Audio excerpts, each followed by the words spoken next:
The night my grandfather was buried, my cousin hugged me at the reception and whispered, "He loved you so much." I believed her. I had no reason not to.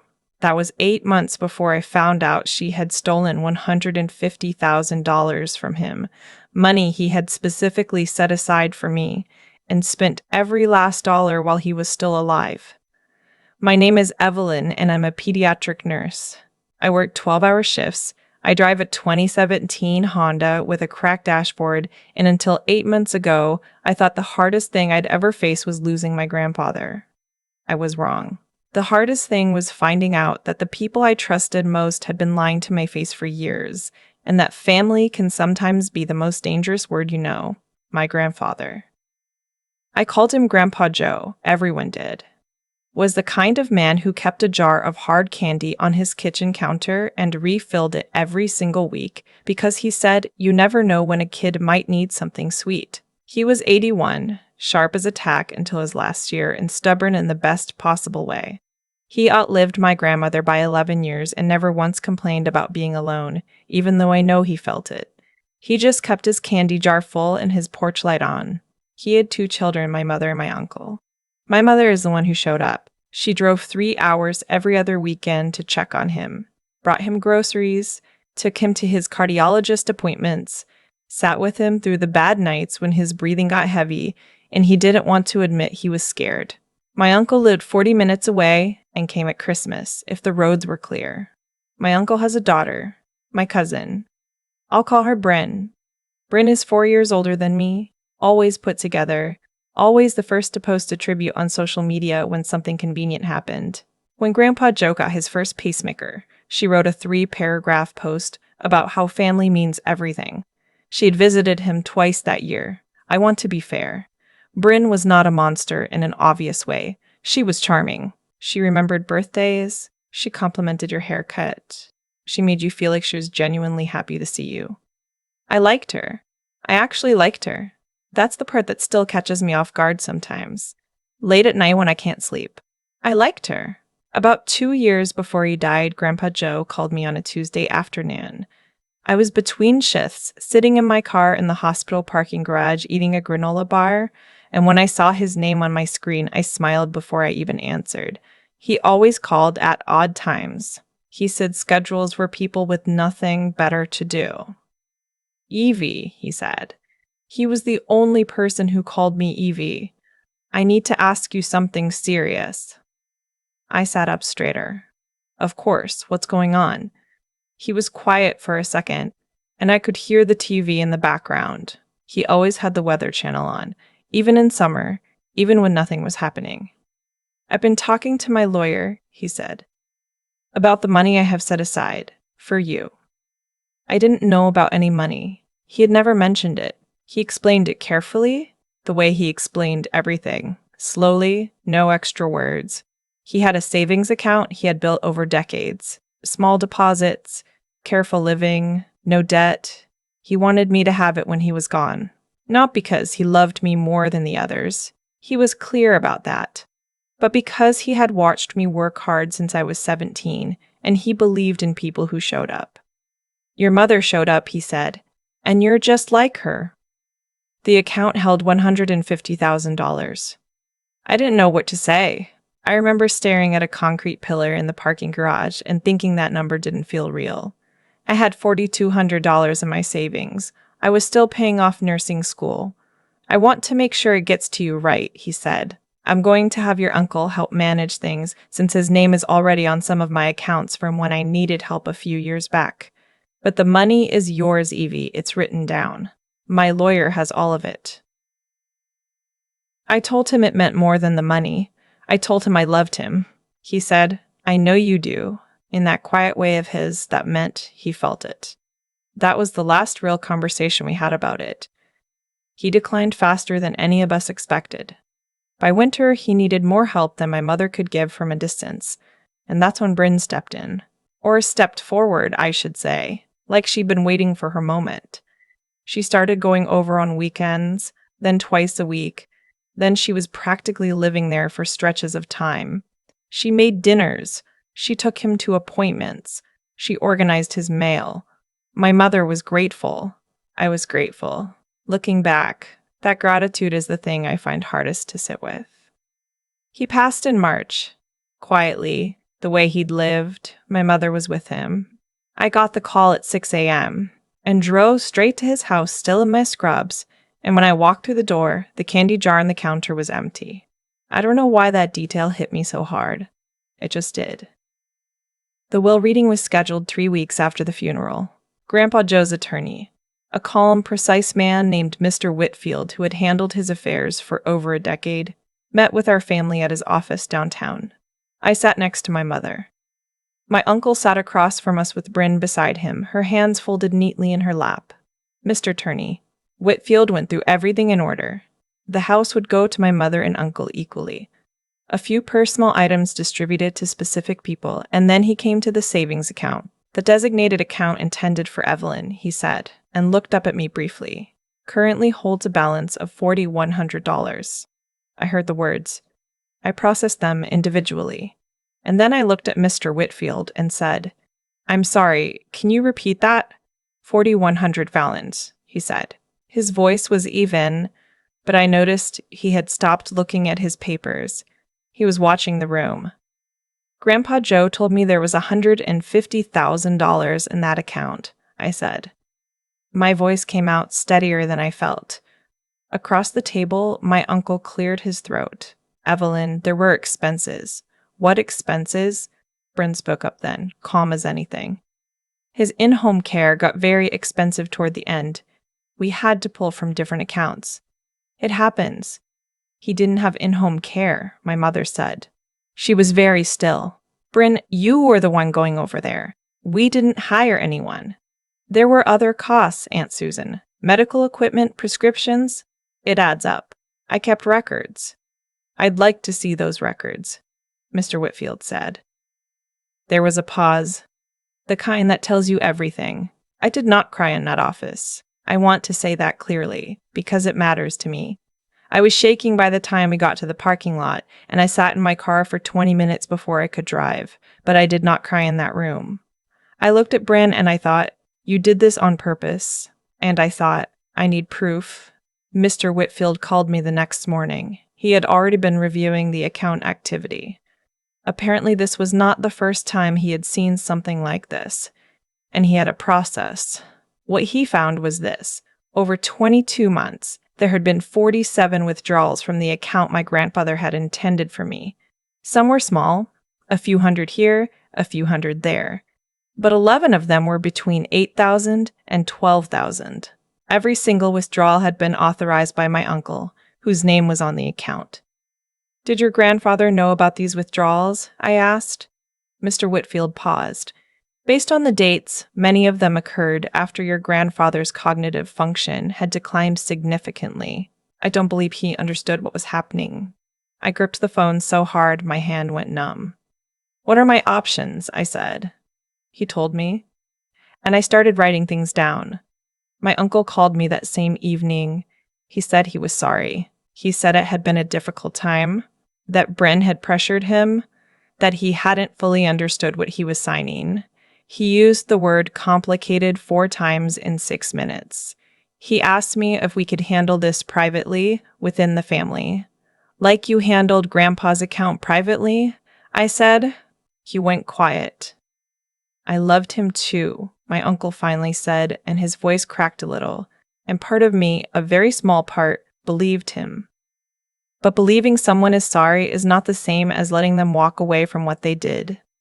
Grandpa Joe worked his whole life for that money. He drove a used car and ate leftovers for lunch and clipped coupons until he was 75 years old, and he did all of that so that one day it could mean something for someone he loved. I was not going to let it disappear into an apology. Bryn called 2 days later. She was less apologetic. You need to understand how much I did for him, she said. I was there every week. Do you know what it's like to take care of someone who's dying? You were working your little nursing job. You'd come visit once a month. I worked nights so I could drive up on my days off, I said. And he called me twice a week. He told me about every single one of your visits, Bryn. I know exactly when you were there and when you weren't. Silence. "The records you mentioned in the attorney's office," I said. "Mr. Whitfield is requesting them. I'd have those ready." She hung up. I sat at my kitchen table for a long time after that. I was tired in a way that had nothing to do with my shift schedule. I thought about calling someone, but there was nothing anyone could say that would make the math different. $150,000 had become $4,100. That was the fact I kept coming back to. Not the betrayal, not the humiliation, not the years of holidays where she'd hugged me and asked about my life like she meant it. Just the number. Just what he had meant for me to have and what was left. Here is what I want to explain, because I think people on the outside assume it must be simple. You find out, you get angry, you act, but it isn't like that. There's a period where you're just sitting in the wreckage trying to figure out which direction is out. I had to make decisions about pursuing legal action against my own family while still going to work every morning, still taking vitals and administering medications and smiling at scared kids and their worried parents. Life doesn't pause for your personal crisis. You just carry it around like a stone in your chest and keep moving. My mother was furious, not loudly, but deeply, in the way she gets when something has genuinely crossed a line she doesn't know how to come back from. She told my uncle that if he didn't cooperate with Mr. Whitfield's investigation, she would be severing contact. He had known her for over 50 years. I think that scared him more than anything else. Mr. Whitfield connected me with an attorney who specialized in financial elder abuse.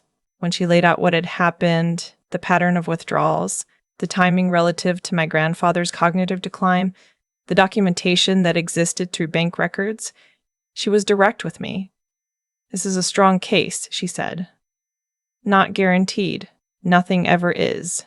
But the pattern is clear and the documentation exists. Your grandfather's intent is on record. The question is whether you want to go through the process." I said yes before she finished the sentence. "The legal process is slow. I want to be honest about that because the story of fighting back sounds clean and swift when you tell it later. But living it is waiting. Weeks of waiting, paperwork, deposition preparation, the particular exhaustion of having to tell your story over and over to people who are assessing it rather than feeling it." Bryn hired an attorney and initially maintained that the withdrawals were legitimate care expenses. Then Mr. Whitfield produced the account statements alongside my grandfather's actual medical billing records, his insurance claims, his pharmacy receipts, his cardiologist invoices. The real care costs totaled just over $11,000 across the same time period. The withdrawals from his account totaled $146,200. When her attorney saw those numbers side by side, Bryn's position shifted. My uncle, to his partial credit, had cooperated early. He provided records showing that Bryn had directed the specific transactions, that she had told him the money was for ongoing expenses, and that he had not questioned her because he trusted her. That trust had cost me $146,200 and had cost him his relationship with my mother. There is a moment I keep thinking about. About 3 months into the legal process, I had a day off and I drove to my grandfather's house. My mother still had the key.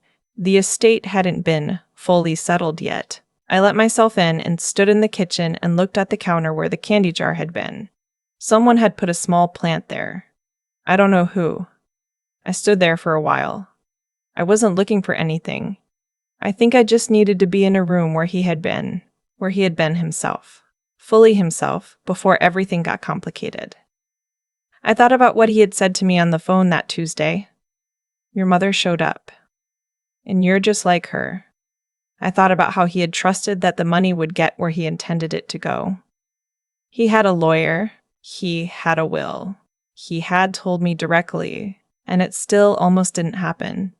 He had done everything right. He had just trusted the wrong people to follow through. I made a promise to him, standing in that kitchen, not out loud. I'm not that kind of person. But I made it. I was going to see it through. Not for the money, not entirely. Though I won't pretend $150,000 doesn't matter when you're a nurse with student loans and a cracked dashboard. But because he had worked for it. Because it had meant something to him to be able to give it.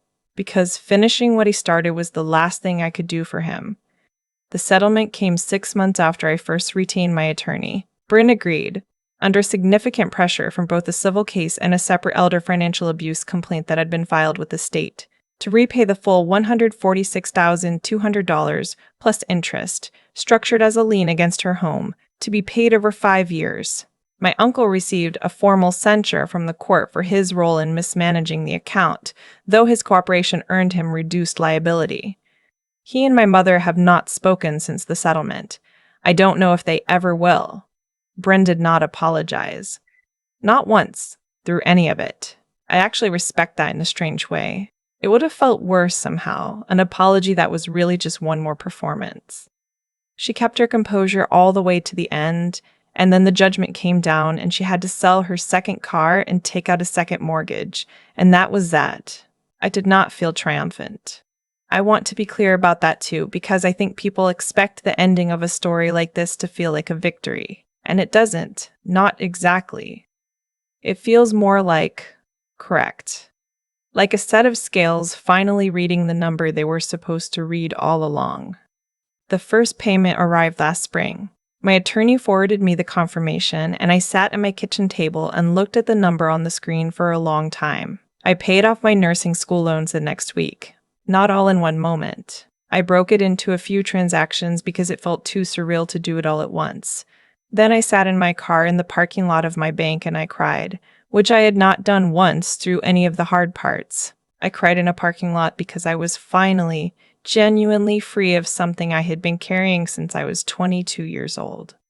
I thought about Grandpa Joe, about the candy jar, about the way he said "I know you do" when I told him I loved him, like he had never once doubted it. I have a savings account now, a real one. The balance is not what it once was, because life doesn't stop while you're fighting your legal battles. There were attorney fees, there were months I was barely covering rent, but it's growing, and every time I make a deposit, even a small one, I think about him sitting in that house for 50 years, choosing carefully, building something. I think about showing up. I still work my 12-hour shifts. I still drive the Honda, though I've decided I might let myself get a new one next year. Something small, reliable, nothing extravagant. I've started visiting my grandfather's grave on the first Sunday of every month. I don't bring flowers. I bring a small bag of hard candy and I leave a few pieces there and I take a few with me and I eat them on the drive home, which probably sounds strange, but which feels, to me, completely right. My mother and I have dinner together every other week. We don't talk about my uncle or Bryn very often, but sometimes one of us will say something about Grandpa Joe, a memory, something he said, the way he laughed at his own jokes before he got to the punchline, and we'll sit there for a moment in that memory together. He was a good man. He did everything right, and in the end, it counted.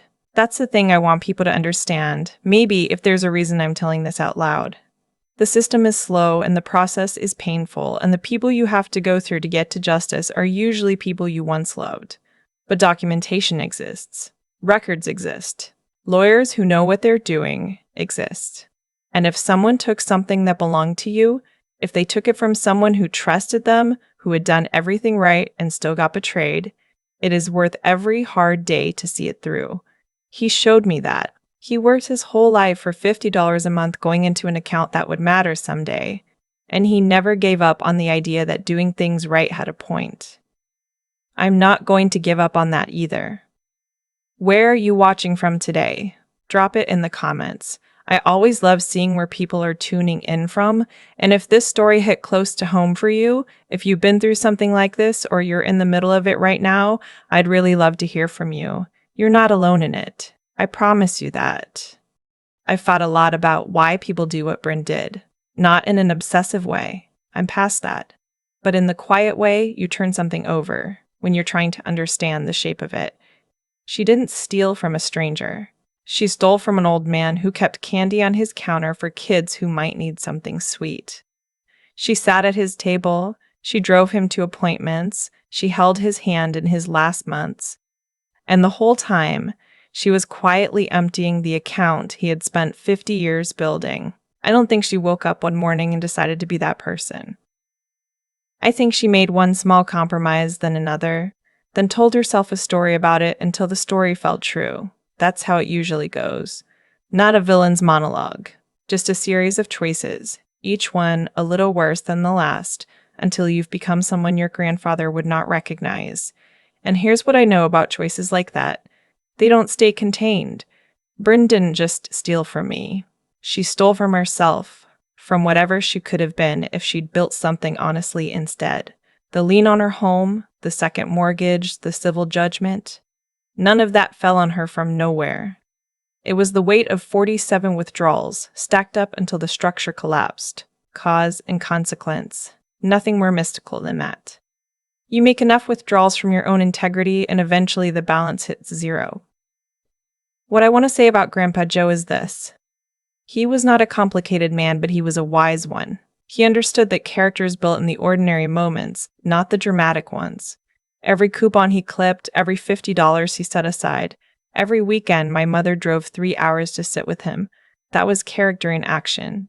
Small, unglamorous, completely consistent. He never talked about it, he just did it. And it mattered. Not just because it left something behind financially, but because it showed me what it looks like to live without shortcuts. I think about that when I make my monthly deposits now, when I drive the Honda with the cracked dashboard one more year because it's the responsible thing to do. When I stay an extra 20 minutes with a scared kid at work, even though my shift technically ended. Integrity isn't dramatic. It's just choosing the right thing when no one's watching, over and over, for years, until it becomes who you are. The thing about fighting for what's right is that it asks something real from you. It isn't clean or fast or cinematic. There were months I wasn't sure I could keep going. The legal fees, the family fractures, the exhaustion of carrying the weight of it while still showing up for 12-hour shifts. But I kept thinking about Grandpa Joe working for decades on the faith that doing things right had a point. I wasn't going to be the one who proved him wrong. He showed me that resilience isn't loudness. It isn't rage, though rage has its place. It's just continuing. Getting up, going to work, meeting with your attorney, making the next decision, and then the next one. Quiet, stubborn, forward motion. The settlement came. The first payment arrived. I paid off my loans, and I cried in a parking lot like a completely normal human being, and it was fine. It was more than fine. And on the first Sunday of every month, I drive to the cemetery, and I leave a few pieces of hard candy, and I take a few with me for the road. It's my way of telling him, I showed up. Just like you taught me.